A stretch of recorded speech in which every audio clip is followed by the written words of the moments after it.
time when I was still a teenager living with my parents, which was a rare occasion since my parents don't go out a lot. My mom's rich friend Patty invited my parents on a trip that she was paying for. I'm an only child, so I was left alone in the house. We lived in Newark, Ohio, which is in Licking County. Yes, our county was actually called Licking County. My parents' old house had woods in the backyard and was on some quiet road that only a few cars would pass per day usually. We had a huge deck in the backyard overlooking the woods and a decently large backyard.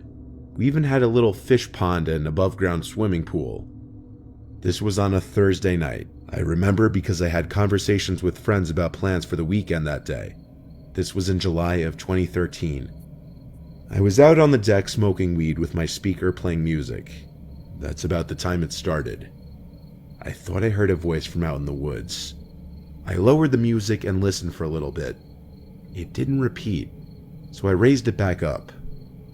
When the music was loud again, I heard a voice from out in the woods again. This time I turned the music off completely and listened for longer. There was a voice calling from the woods again, confirming I wasn't just hearing things.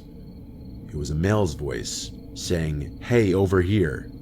It was kind of distant, but not too far. The woods were anywhere from 20 to 30 yards away from the deck, and that's where the voice was coming from.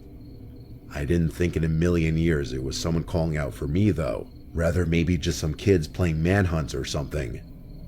The voice called out again, "Hey, over here, we need help." This time I realized the voice was too deep to be a kid.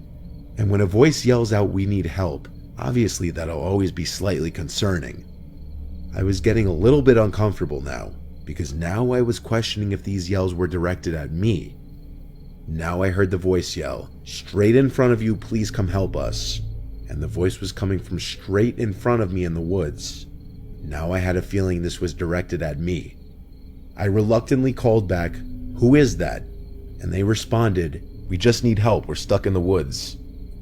I called back, "What does that mean?" And the voice replied back, "Just please come help, straight in front of you." I got out from my seat, walked down the steps of the deck onto the grass, and proceeded towards the woods. I called out, "I'm coming, where are you?" The voice replied instantly, "Right in front of you, I see you." I replied back, "Wait, are you alone or with someone?" There was no answer this time. I stopped in my tracks about halfway towards the woods. I had a bad feeling in my gut about this. I started walking backwards, back towards the house and the deck. I didn't even want to turn my back to the woods, because it took me that long to realize there was something very suspicious about this situation. I made it back to the deck, and the voice didn't say anything else. If they truly saw me and this was real, they would have said something like, "Where are you going?" at the very least. They knew I was onto the situation, but who even knows how many people were in there? Could have been one, could have been three. All I know is getting stuck in the woods makes absolutely no sense, especially if he or they were able to literally see me. Like what? Did their shirt get caught on a branch? I went inside the house and locked all the doors just to be safe. I chilled in my living room for a bit, still high, and I think that's why I was more trusting at first, because of how high and relaxed I was. Then though, I heard the voice again from outside, closer now. Definitely in the backyard and not the woods anymore. I heard splashing of water. It could have been the pool or the pond. I hurried to the window to see. I didn't see anyone at first, but then the voice called, "I see you," with a laugh. I noticed him.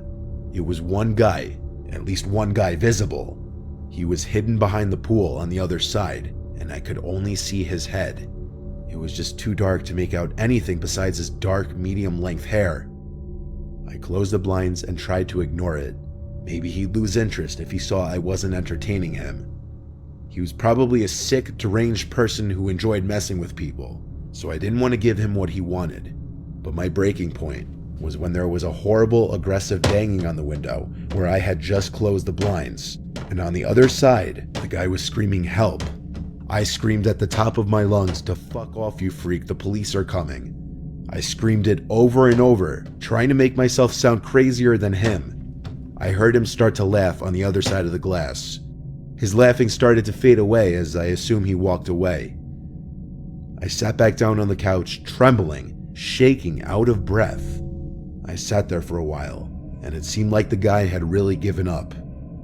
I still got a good night's sleep that night because weed helps me sleep. I wonder if I would have handled that situation any differently if I wasn't high though. The situation made me more paranoid about who I opened my door to.